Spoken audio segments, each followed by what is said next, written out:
नमस्कार दोस्तों, नमस्कार सभी को मेरा प्यार भरा नमस्कार। मैं डब्बू पहाड़ी उत्तराखंड से फिर से आपके सामने एक छोटा सा ब्लॉग लेके आया हूँ। आज यहाँ पे हमारे जो यूट्यूबर हैं पांडे जी वो भी आए हुए हैं, दिखाता हूँ उनको। और आज यहाँ पे ये बना अग्नि के कार्यक्रम चल रहे हैं। यहाँ पे हमारे जज साहब आने वाले हैं, उनके भी आप लोगों को कुछ प्रवचन सुनाएंगे और जो चीज़ें भी होती हैं यहाँ पे आज हम उनको दिखाएंगे। और यहाँ पे रोड का हो रहा है डामरीकरण, तो रोड साफ़ करने वाले भी आ रखे हैं, वो भी आप लोगों को दिखाएंगे। जैसा भी रहेगा आप लोग मेरी वीडियो देखना, और जो नए हैं वो सब्सक्राइब करना, जो पुराने हैं वो बेल आइकन दबा के टैक टैक कर देना। तो दिखाते हैं और मिलाते हैं पांडे जी से। तो आप देख सकते हो पांडे जी आ चुके हैं यहाँ पे इन लोग घूम के आ गए हैं, ये देख सकते हैं। कभी भी आइए। और तो पांडे जी आज कहाँ से आने का? अभी हम बहुत दूर से आ रहे हैं और अभी हम पिथौरागढ़ को जा रहे हैं। हम आ रहे हैं बागेश्वर कपकोट, मतलब कपकोट बागेश्वर होते हुए अभी कांडा से आगे को निकलेंगे आप अपने घर की तरफ को, थल होते हुए पिथौरागढ़। कैसा रहा फिर आज तक का सफ़र सफर? बहुत बढ़िया रहा और बेहतरीन रहा। अभी बहुत थकान हो चुकी है। लगभग हम कंटिन्यू मतलब 280 किलोमीटर अभी तक, तो तकरीबन 220 घर जाने तक मतलब 280 पहुंच जाएंगे हम। अच्छा, 280 एक दिन में। तो पांडे जी के साथ उनका भाई भी आया एक हुआ छोटे है। भाई जी हैं, और बात करते हैं। यहाँ पे अब चाय पीने के लिए दुकान में आ गए हैं। हमारे बहन जी लोग भी यहाँ पे रुके हुए हैं आप लोग देख सकते हो। ये हमारी जो भूतपूर्व जो भूतिबेन आ रहा है, पुराने जो हमारे टीचर थे कक्षा 1 से लेके कक्षा 5 तक हमारी बहन जी ने हमको पढ़ाया। और फिर हमारा साथ बहुत लंबा चला, इंटर तक जहाँ हम थे वहीं बहन जी का भी ट्रांसफ़र हो गया था। बहन जी को बंदरों से बहुत डर लगता था। क्या करते थे बहन जी तुम? तो बहन जी रुका देती थी। बहुत बहुत धन्यवाद आप लोगों का। ठीक है पांडे जी।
साथ में आई टीम,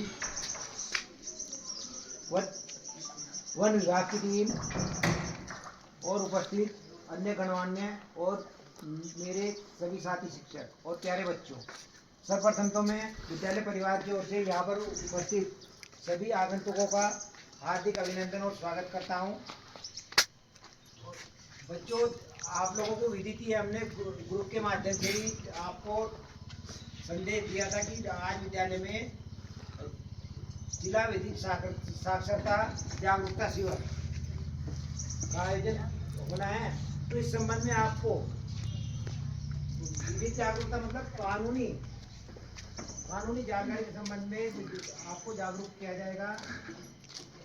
आप लोग जो भी यहाँ से बातें ध्यान करेंगे, आप उनसे स्वयं तो अवगत होंगे और अपने घर में भी उनको बता सकते हैं।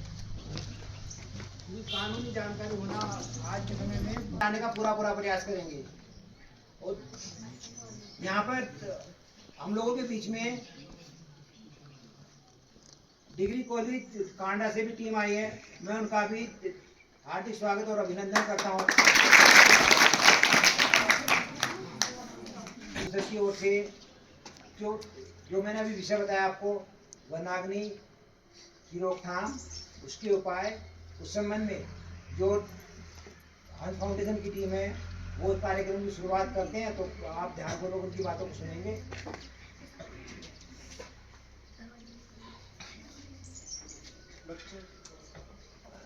आज के इस कार्यक्रम में हमारे बीच में वन विभाग के प्रभागी वनाधिकारी महोदय उपस्थित हैं। मैं हंस फाउंडेशन की ओर से उनका स्वागत करता हूं।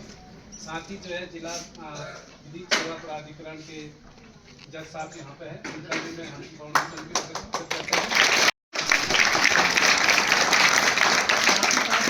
मैं विद्यालय का आभारी हूँ कि उन्होंने जो है एक वनाग्नि की मुहिम में अपने बच्चों को शामिल करने के लिए हमें एक मंच दिया। मैं समस्त विद्यालय के प्रधानाचार्य जी और समस्त अध्यापक गणों का भी आज के इस कार्यक्रम में स्वागत करता हूँ।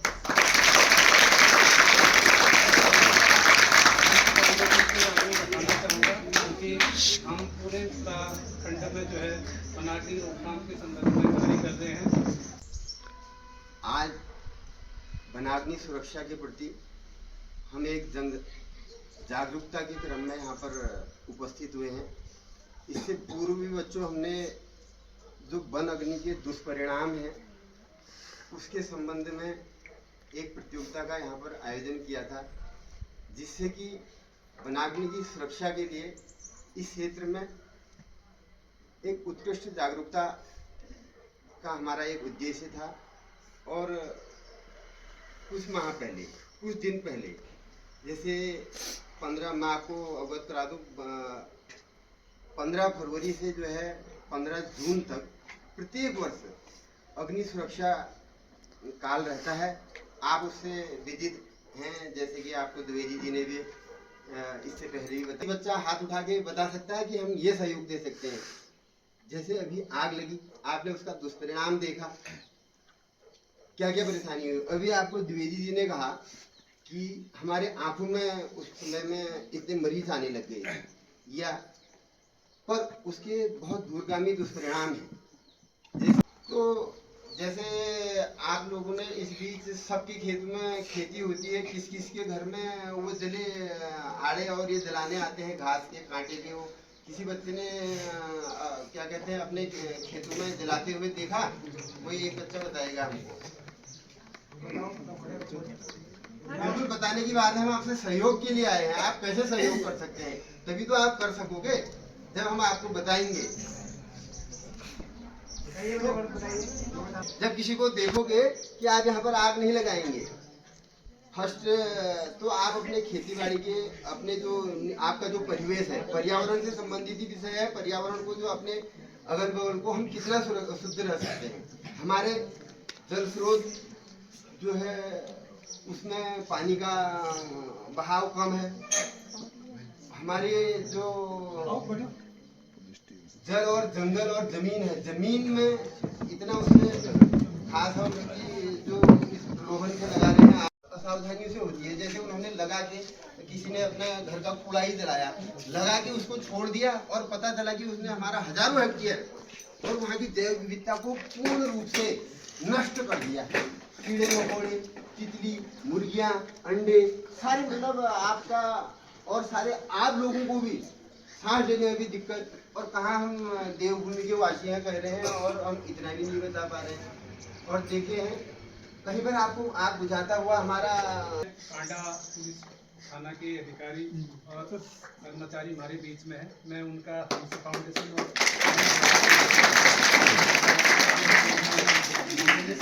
हमको दिया। सर, जैसा कि मैं बताना चाहूँगा कि सब लोगों का सहयोग जो है पूरे वनाग्नि काल में हमें रहा है। जो भी हम प्रोग्राम करते हैं,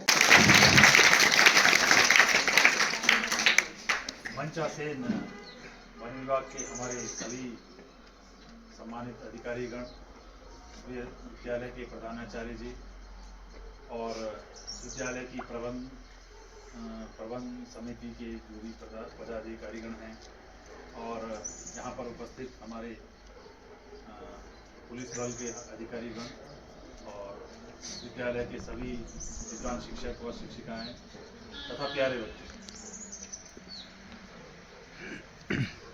वैसे आज का ये हमारी ओर से जो कार्यक्रम था जिला विधिक सेवा प्राधिकरण की ओर से, इस कार्यक्रम का हमें आइडिया नहीं था, तो हमारा पहले से ये फिक्स था कि हम जिला विधिक सेवा प्राधिकरण की ओर से आज एक जागरूकता कार्यक्रम करेंगे।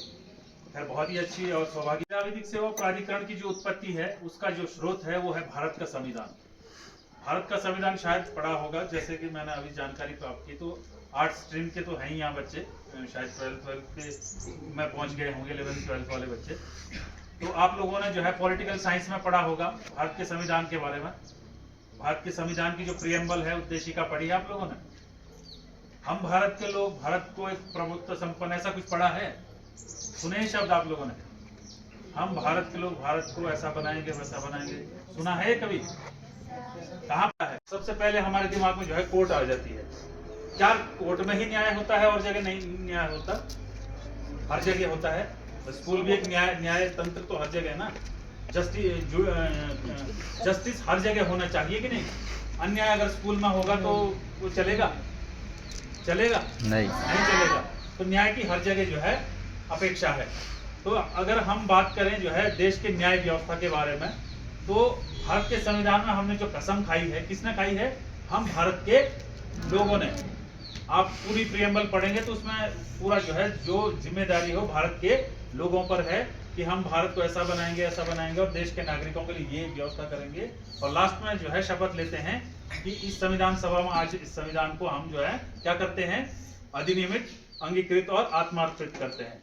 अर्थात हमारे जहन में जो बात आती है कि भारत के जो संविधान के निर्माता है डॉक्टर भीमराव अंबेडकर साहब का सबके जहन में आता है, लेकिन वो जो है एक सैद्धांतिक पहलू है, व्यवहारिक पहलू है। जिन्होंने वो ड्राफ्टिंग कमेटी के चेयरमैन थे, पूरी संविधान सभा थी, उन सब ने बना करके वो संविधान हमें दे दिया और जिम्मेदारी हम भारत के लोगों पर डाली है। और सैद्धांतिक रूप से इस देश के संविधान के निर्माता इस देश की जनता है। कौन है? क्योंकि इसकी शुरुआत ही हम भारत के लोग। उसमें नहीं लिखा कि हम ड्राफ्टिंग कमेटी के लोग या मैं डॉक्टर भीमराव अंबेडकर, उसमें लिखा हो कि हम भारत के लोग। अर्थात हमारे संविधान निर्माताओं ने निर्माण करके वो जिम्मेदारी हमें सौंप दी कि भाई आप इसको संभालिए और इसको आत्मार्पित कीजिए। ठीक है कि नहीं? उसी न्याय के उद्देश्य को पूरा करने के लिए भारत के संविधान में कुछ प्रावधान बनाए गए कि भाई देश की जो सरकारें हैं, चाहे केंद्र सरकार हो, राज्य सरकार हो या लोकल बॉडी हो, पंचायत हो, वो काम जो है, जो भी पॉलिसी है वो मन मर्जी की नहीं करेंगी। कैसे करेंगी? जो भारत के संविधान में प्रक्रिया बताई गई है। ठीक है कि नहीं? भाग 4 होता है इसमें, आर्टिकल 36 से अनुच्छेद 34 से 51 तक जो है पूरा directive principles of the state policies, अर्थात देश की सरकारों के लिए नियम बनाए गए हैं कि आप अपने देश की योजनाओं को कैसे संचालित करेंगे, मन मर्जी से नहीं करेंगे। समझ, ध्यान दीजिएगा, मैं पूछूंगा बीच में। ठीक है? तो उसी में अनुच्छेद 1 है 39 का, क्या है? 39A। क्या बोल रहा हूं मैं? 39A। 39 जो है न्याय व्यवस्था के बारे में है, कानून व्यवस्था के बारे में है। क्या है कि देश की सरकारें हैं वो जो है देश के अंदर न्याय व्यवस्था इस प्रकार स्थापित करेंगी ताकि सभी को समान अवसर के आधार पर न्याय पाने का अवसर प्राप्त हो सके। ठीक है कि नहीं? इक्वलिटी बिफोर लॉ और इक्वल प्रोटेक्शन ऑफ लॉ जो है ना हमारा मूल अधिकार, उसी से लिंक्ड है कि समान अवसर के आधार पर न्याय पा सके लोग। विशेष रूप से इसमें जोड़ा गया कि गरीबी, अशिक्षा और अन्य किसी भी डिसेबिलिटी के कारण किसी को देश के अंदर न्याय पाने से वंचित न रहना पड़े। अर्थात देश के किसी कोने में, मान हम बागेश्वर की बात, बच्चे ध्यान दीजिए, बेटी सामने देखो, बागेश्वर की बात करें तो दूर दराज तुमने सुना भी नहीं होगा क्योंकि आप मुख्यालय के बिल्कुल बगल में हो। बद्याकोट सुना है किसी ने? नहीं सुना। कुंवारी सुना? वहां बोरवल्डा बहुत पीछे है, नहीं है ना मालूम। ये कपकोट क्षेत्र के गांव है, बहुत दूर है। ठीक है कि नहीं? वहां के एक व्यक्ति है, उसे कोई केस करना है, ठीक है, वो पढ़ा लिखा नहीं है, ना ही उसके पास मजदूर आदमी है, क्या करेगा? क्या केस करने के लिए क्या करना पड़ता है? माना जो है उसके घर पे किसी ने कब्जा कर दिया और वो कहाँ जाना चाहिए उसको? कहाँ जाएगा वो? थाने में जाएगा या तो पुलिस के पास जाएगा या कोर्ट के पास जाएगा, ऐसा ही है ना? माना उसको जानकारी ना हो कानून की, उसकी मदद के लिए कोई खड़ा ना हो, तो उसे न्याय मिल पाएगा? नहीं मिल पाएगा ना, क्योंकि जाहिर सी बात है इस देश में अमीर भी हैं, गरीब भी हैं, शिक्षित भी और अनपढ़ लोग भी हैं। तो क्या जो गरीब हैं, क्या जो अनपढ़ हैं, क्या उनको उनके हाल पे छोड़ दें? नहीं ना।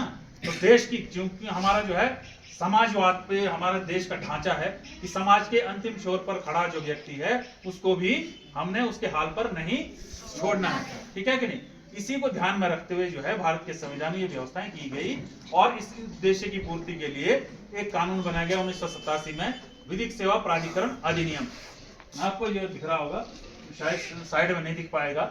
इसमें जो है विधिक सेवा प्राधिकरण अधिनियम, जिला विधिक सेवा प्राधिकरण, उसी की उत्पत्ति है। 1987 में कानून बना जो 9 नवंबर 1995 को लागू हुआ। उस कानून ने क्या किया, उस कानून ने जो है नेशनल लेवल पे कुछ संस्थाएं क्रिएट की, कुछ राज्य स्तर पे, कुछ जिला स्तर पे।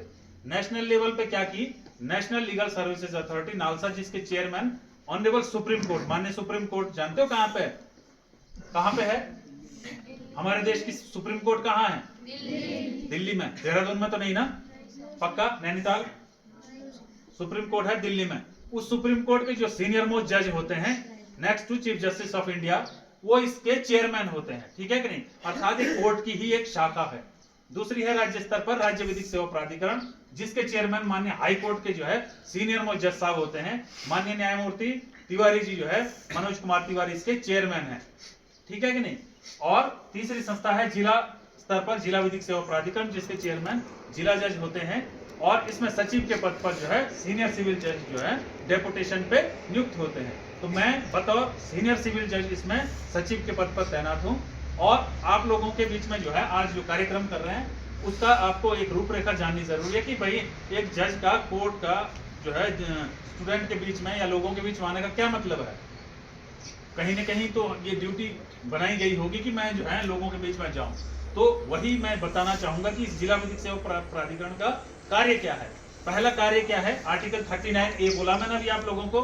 क्या बोला उसमें कि गरीबी, अशिक्षा और अन्य किसी भी डिसेबिलिटी के कारण न्याय पाने से कोई वंचित ना रह जाए देश के अंदर। पहला काम हमारा यही है, यह सुनिश्चित करना कि अगर कोर्ट में कोई मुकदमा कर रहा कोई किसी गरीब व्यक्ति पे, अशिक्षित पे, या उस गरीब व्यक्ति को करना है तो उसको सबसे पहले निःशुल्क कानूनी सहायता, अर्थात क्या होगा, वकील करना पड़ता है कि नहीं कोर्ट में। अपना मुकदमा करने के लिए वकील करना पड़ता। पिक्चर देखी आपने, मूवी देखी कोई? लड़कों ने नहीं देखी? आपने देखी बीच में मूवी देखी कभी? उसमें जो है मुकदमा चलता है तो वकील करता है ना बहस। वो वकील बहुत अच्छी खासी फीस लेते हैं, ठीक है कि नहीं। एक गरीब व्यक्ति के पास, जिसके पास जो है घरेलू खर्चे के लिए भी परेशानी है, तो वो वकील की फीस नहीं दे सकता।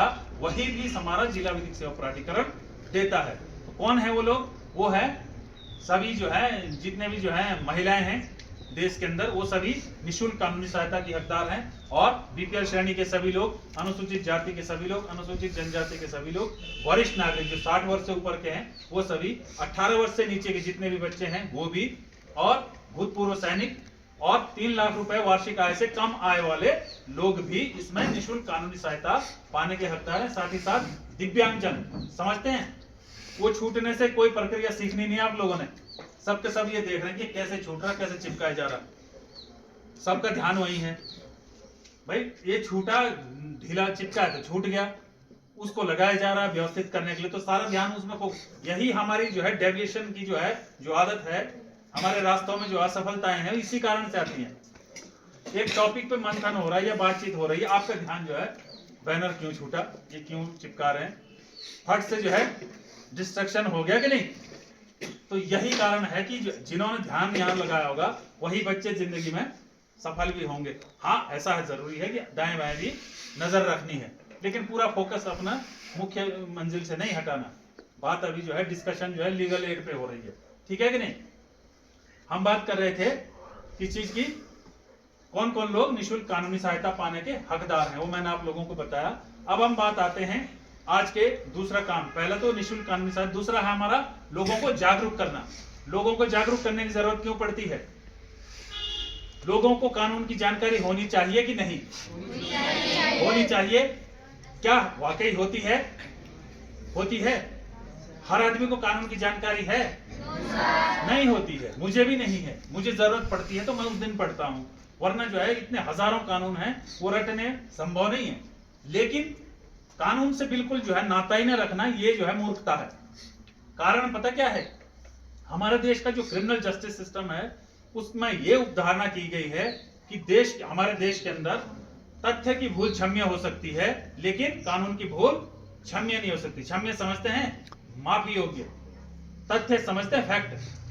तथ्य होता है भ्रम किसी चीज का, ये है कि नहीं है, ठीक है। जैसे ये लकड़ी है, ये मेज है, ये कांच की बनी है कि लकड़ी की बनी है, ये भ्रम है तथ्य का। किस चीज का? कि हो सकता है कांच की हो सकता है मैंने इसको लकड़ी की समझ के बोतल जोर से रख दी और ये टूट गई, तो मैं माफी मांग सकता हूं कि भाई मैंने इसको लकड़ी का समझा, मुझे तथ्य की भूल हो गई, तो मुझे प्रिंसिपल साहब माफ कर देंगे, आपको भ्रम हो गया, है कि नहीं। लेकिन मैं प्रिंसिपल साहब का फोन ले जाकर के जेब में डाल के यहां से चला जाऊं, तो ये क्या है? ये क्या है? चोरी है कि नहीं? क्या चोरी माफी योग्य है? क्योंकि कानून की भूल है। अगर मैं कहूं कि मैंने इसको अपना फोन समझ के उठाया, तो ये माफी योग्य नहीं है। इसके पीछे मेरा इंटेंशन देखा जाएगा, कोर्ट में मुकदमा चलेगा, और मेंशरिया क्या था, ले जाने का आशय क्या था, वो सब परखा जाएगा साक्ष्य से, ठीक है कि नहीं। इसलिए कानून की भूल माफी योग्य नहीं है, इसलिए कानून की जानकारी सबको होना जरूरी है, ठीक है कि नहीं। आप लोगों ने सुबह से लेकर अभी तक कई कानूनों से पार हो चुके हैं, आप मालूम है बच्चों? मालूम है? सुबह नहाए थे हैं? किस चीज से? हैं? साबुन और पानी से। साबुन कौन कौन से साबुन, अलग अलग कंपनी के साबुन से नहाते हैं आप लोग, ठीक है। कोई लाइफ बॉय से नहाया होगा, कोई जो है पियर से नहाया, गोदरेज से नहाया होगा, और सिंथॉल से नहाया होगा, ऐसा है कि नहीं। फिर बाद में क्रीम भी लगाई होगी कोई। क्यों नहाते हैं आप साबुन से? क्यों नहाते? साबुन साफ पानी डाल के क्यों नहीं नहाए? खाली साफ होने के लिए ना। अर्थात उस साबुन के अंदर जो है, आपने जब वो खरीदा, उसके अंदर एक छुपी शर्त ये है कि साबुन से सफाई होगी, है कि नहीं। फिर आपने पेस्ट किया, ब्रश किया कि नहीं? ब्रश किया। अलग अलग कंपनी के जो है टूथपेस्ट होंगे, किसी के पास जो है पतंजलि का हो सकता है, किसी के पास जो है कोलगेट हो सकता है, किसी के पास क्लोजअप हो सकता है, और भी बहुत डाबर के आते हैं, ठीक है कि नहीं। उससे क्या होता है? छुपी शर्त यह है कि आपके दांत उससे साफ होंगे, आपके माउथ की बदबू जो है दूर होगी, यही ना। लेकिन इसका ठीक उल्टा अगर हो जाए, साबुन लगाता है, आप लगाते ही आपके जो है मन उसमें शरीर में जो है दाने निकल जाएं, तो ब्रश करते ही दांत काले हो जाएं, तो क्या होगा? क्या होगा? इससे बनते हैं बागेश्वर में या चक्की में, कोर्ट में, हॉस्पिटल में, कहां बनते हैं कानून? बताओ शाबाश। कोर्ट में भी बन सकते हैं, माननीय सुप्रीम कोर्ट में कुछ हद तक, लेकिन कानून प्रत्यक्ष रूप से कोर्ट में नहीं बनते हैं। कहां बनते हैं? संविधान। कौन बनाता है कानून? संविधान है, विधायिका। Very good. और विधायिका दो तरह की है देश के अंदर। एक हमारी जो है केंद्रीय विधायिका, जो संसद कहलाती है, समझ रहे कि नहीं। एक राज्य विधायिका जो हमारी जो है विधानसभा के अंदर होता है, ठीक है कि नहीं। संसद किन किन दो घटकों से बनी है? 3 घटकों से। संसद किन से मिलकर बनी है? राज्यसभा और लोकसभा, और अंत में महामहिम राष्ट्रपति महोदय के उसमें जो है कंसेंट होती है, ठीक है कि नहीं। लेकिन कानून के बारे में बनाने से पहले पूछा जाता है आपसे कि मैं या देश ने जो है अभी 3 कानून बनाए जो 1 जुलाई से लागू होने वाले हैं, हमारी जो है केंद्रीय पार्लियामेंट ने, ठीक है कि नहीं। उस पार्लियामेंट ने कानून बनाए। क्या उन कानूनों को बनाने से पहले हर एक आदमी से पूछा गया कि यार हम ये कानून बना रहे हैं, आप बुरा तो नहीं मानेंगे? क्यों नहीं पूछा जाता मालूम है? इसलिए नहीं पूछा जाता क्योंकि इस क्षेत्र के चुने हुए हमारे सांसद महोदय, हमारा देश क्या है? लोकतंत्र है कि नहीं। कैसा होता है यहाँ? जनता का जो है डायरेक्ट शासन न करे, लेकिन है जनता का ही शासन, प्रत्यक्ष नहीं है, अप्रत्यक्ष। हमारा चुनाव प्रतिनिधि हमारा वहां प्रतिनिधित्व करता है। तो सांसद महोदय जब उसमें डिस्कशन, डिबेट और वोटिंग चल रही थी, तो उन्होंने प्रतिभाग किया है, और ये माना जाता है क्योंकि उस क्षेत्र के सांसद ने इसमें पार्टिसिपेशन कर लिया, इस कानून की जानकारी क्षेत्र की पूरी जनता को हो गई। लेकिन ऐसा होता नहीं है। इसीलिए जो है विधिक जागरूकता की भी एक जिम्मेदारी दी गई जिला विधिक सेवा प्राधिकरण को कि आप लोगों के बीच जाइए, उनको कानून के बारे में जागरूक कीजिए। बेटी सामने देखेंगे, ठीक है कि नहीं। तो इसीलिए हम आज आप लोगों के बीच आए हैं जागरूकता फैलाने के लिए। जागरूकता और जानकारी में कुछ अंतर है कि एक ही चीज है दोनों? दोनों एक ही चीज है, अलग अलग हैं? थोड़ा अंतर बता सकते हैं? कोई अंतर है? जानकारी ये है कि पत्थर से बल्ब नहीं तोड़ना चाहिए। पोल में लगे रहते हैं ना बल्ब, आप लोग फोड़ते हो? बोर्ड लगे रहते हैं, साइन बोर्ड, वनाग्नि, आग मत लगाइए। कितने बच्चे उसमें उठा के पत्थर मारते हैं और छेद कर देते हैं, और शर्त लगते हैं कि मेरा जो है इसमें हवा में ही लगेगा भाई, वो ले देख बेटा नाव में लग गया। ऐसा कितने बच्चे करते हैं? बहुत सारे करते हैं, ठीक है कि नहीं? जबकि सब जानते हैं कि ऐसा नहीं करना चाहिए। फोड़ते हैं कि नहीं? रास्ते में वो किलोमीटर के जो वो लगे रहते हैं पैनल, बोर्ड लगे रहते हैं, उसमें जो है स्क्रैच कर करके 5 का 8 बना देते हैं। बनाते हैं नहीं हैं? बहुत बच्चे करते हैं, लेकिन सब जानते हैं कि ऐसा मैं गलत कर रहा हूं। वो जानकारी उन्हें मालूम है, लेकिन वो जागरूक नहीं है। उन्हें मालूम, ये जागरूकता नहीं है कि ऐसा करने से क्या क्या दुष्परिणाम है कि नहीं? तो ये है जागरूकता और जानकारी में अंतर, और जागरूकता होना जरूरी है। हमारा विषय काफी लंबा है, लेकिन मैं बाल अधिकार, बाल बच्चों संबंधित कानूनों पे बाद में आऊंगा, अगर समय कुछ मुझे अलाउ करेगा। सबसे पहले जो आज का टॉपिक है मुख्य रूप से वनाग्नि जो है, वनाग्नि वाकई ही एक जो है बहुत बड़ा ज्वलंत और चिंता का विषय है हमारे उत्तराखंड के लिए। क्यों? क्योंकि हमारा जो है पूरा का पूरा स्टेट, थोड़ा तराई वाला जो मैदानी क्षेत्र है उसको छोड़ दिया जाए तो पहाड़ पूरा ही जंगलों से घिरा हुआ है कि नहीं? हमारे घर जंगलों के बीच में, खेत जंगलों के बीच में है, हवा पानी सब इसी से आना है, पानी सब इसी से आना है, और लकड़ी ईंधन सब हम जो है निर्भर रहते हैं अक्सर जो है चारा पत्ती के लिए। उसमें लोग जो है कुछ शरारती तत्व तो आग लगा देते हैं, ठीक है कि नहीं? ठीक बात है कि जो है मुख्य रूप से ये जिम्मेदारी किसकी है, किसकी दी गई है? वनों की देखभाल करना या उसमें आग ना लगे, ये जिम्मेदारी किसकी दी गई है? मालूम ही नहीं आपको भाई? फॉरेस्ट की देखभाल कौन करते हैं? वन विभाग करता है, तो प्राइमरी ड्यूटी है। लेकिन पूरे जनपद में वन विभाग के कितने अधिकारी और कर्मचारी होंगे? 10, 20, 50, 100 से ऊपर नहीं होंगे मुझे लग रहा है बागेश्वर में। हमारा बागेश्वर कितना बड़ा है? लगभग 80 किलोमीटर के दायरे में है, समझ रहे कि नहीं? 80 किलोमीटर दायरे में हमारी जो जनसंख्या होगी वो लाखों में है कि नहीं? लाखों में जनसंख्या। अब जो है 100 लोग सारे ही हमारे पूरे फॉरेस्ट में, वो कहां तक देखेंगे कि कौन माचिस लगा रहा है? वनों में आग जो लग रही ना, वो केवल फॉरेस्ट के कम होने, कर्मचारी कम होने या लापरवाही से नहीं है, ये है हमारी सामाजिक लापरवाही, ठीक है कि नहीं? कोई आग लगा रहा है, मुझे कोई फर्क ही नहीं पड़ रहा, मैं देख भी रहा हूं फिर मुझे कोई फर्क नहीं पड़ रहा है। तो सबसे पहले देखो, बच्चों के बीच में डिस्कशन क्यों किया जाता है? बच्चों के बीच में इसलिए डिस्कशन किया जाता है कि एक तो आपका जो है, एक तो भविष्य के आप जो है जिम्मेदार नागरिक बनने हैं, ठीक है, आपकी फाउंडेशन तैयार हो रही है। दूसरा, बच्चों का जो मन है ना वो भोला है, समझ रहे कि नहीं? इनोसेंट है आप लोग, आप छल कपट नहीं जानते हैं, आप ये नहीं जानते कि ये मेरा आदमी है, ये पराया आदमी है, ठीक है कि नहीं? बड़े लोग क्या करते हैं कि यार इसने आग लगा दी, लेकिन ये अपना आदमी है, नहीं करता शिकायत। बच्चा ये सब नहीं जानता, बच्चा है मासूम, जो अगर वो देखेगा तो जरूर बोलेगा किसी न किसी को, फला व्यक्ति ने आग लगाई।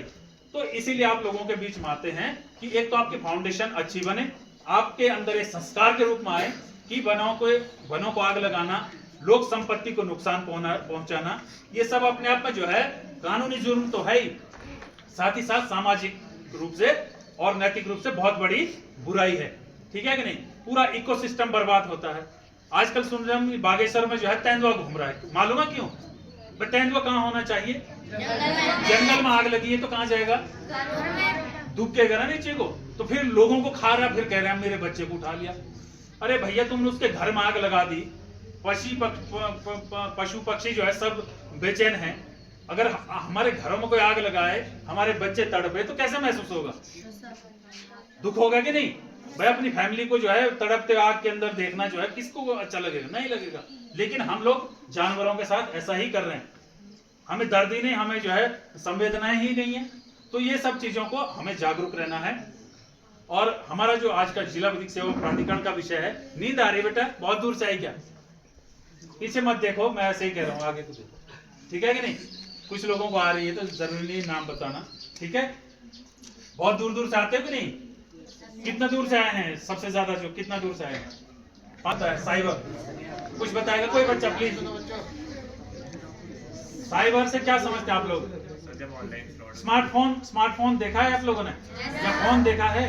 मोबाइल फोन, कंप्यूटर, लैपटॉप, ये सब देखे हैं कि नहीं? इसके माध्यम से जो इंटरनेट को यूज करते हुए या फोन नंबर को यूज करते हुए जो कम्युनिकेशन होता है, जो नेट है, पूरा जाल है एक दूसरे से संपर्क का, वो है साइबर क्षेत्र। ठीक है कि नहीं? उसी में जो है आजकल क्या हो रहा है, फ्रॉड बढ़ रहे हैं और क्राइम बढ़ रहा है। ठीक है कि नहीं? आप लोग बहुत से बच्चे जो है फेसबुक भी यूज करते हैं, क्योंकि फोन है तो जाहिर सी बात है कोई ना कोई व्हाट्सएप नंबर है आपने करा हुआ है, आपने ग्रुप बना रखा है, पढ़ाई की खातिर बना रखा है कि नहीं? उसमें कई बार आपको ये होश ही नहीं रहता कि मैं क्या कर रहा हूं, मालूम है? अनजाना में ही छोटी छोटी गलतियां, पहली गलती बहुत बेसिक गलती जो बहुत लोग करते हैं, बड़े बड़े लोग भी करते हैं। मैंने अपना प्रोफाइल बनाया और उसमें जो है सलमान खान की फोटो लगा दी, या लड़की ने प्रोफाइल बनाया और करीना कपूर की फोटो लगा दी। क्या ये उचित है? चलो वो तो मुंबई में बैठे, उन्होंने कुछ नहीं बोला, कौन आ रहा देखने। ठीक है, आपने जो है अपने ही स्कूल के टीचर की प्रोफाइल पिक्चर बना लगा दी, माना नंबर आपका है, फोटो प्रिंसिपल साहब की है? क्या ये उचित है? मालूम है इसके दुष्परिणाम बताता हूं। एक रियल इंसिडेंट है, एक स्कूल में जो है मुझे रिक्वेस्ट की प्रिंसिपल साहब ने थोड़ा इसका दुष्परिणाम बताया, क्योंकि हमारे स्कूल में ऐसा किया और ऐसा कोई भी कर सकता है, किसी भी स्कूल में हो सकता है। ऑनलाइन पढ़ाई के लिए ग्रुप बनाए जाते हैं, ठीक है कि नहीं? बच्चे ने क्या करा कि एक जो है अपने फोन प्रोफाइल में जो है अपने टीचर की फोटो लगा के ग्रुप बनाया, ठीक है, और सभी बच्चों ने गुरुजी ने जो है ग्रुप बनाया है और सभी जुड़ गए फटाफट। जो है पहले जो है उन्होंने वैसे ही चैटिंग करके सब लोग जुड़ जाए, करे वो करे, उनको जोड़े। बाद में उसने जो है उसमें कुछ इलीगल जो है कम्युनिकेशन शुरू कर दिया। ठीक है कि नहीं? मालूम है इससे क्या होगा? अभी जो है हमारे बीच में जो है थाने से जो है दरोगा जी हैं, बताएंगे इससे क्या होगा। इससे जो है इनपर्सोनेशन, जो छल और कपट है ना, 420 बोलते हैं कि नहीं? कई आदमी जो टेढ़ी मेढ़ी चाल वाला होता है उसको बोलते हैं 420 आदमी है, बोलते हैं। क्यों बोलते हैं मालूम है? क्योंकि भारतीय दंड संहिता में एक धारा है जो छल कपट करने के लिए सजा का प्रावधान करती है। ठीक है, ध्यान दीजिए, इधर ध्यान दीजिए। तो वो जो है पहले तो आपने छल कपट कर दिया, ठीक है, छल कपट कर दिया आपने। तो भैया फोन में घुसना है तो इधर ध्यान दो, ठीक है कि नहीं? 5 मिनट और लूंगा। मैंने अभी क्या बोला? क्या क्या अपराध होगा? छल कपट का अपराध होगा, ठीक है कि नहीं? और आईटी एक्ट और लगेगा उसमें। नॉन अवेलेबल ऑफेंस कर दिया आपने, इनपर्सोनेशन, आपने स्वयं को दूसरे के रूप में पेश कर लिया, ठीक है कि नहीं? अब अगला क्या करते हैं, ध्यान दें। एक गलती और करते हैं हम लोग कि जैसे ही अपना फेसबुक खोला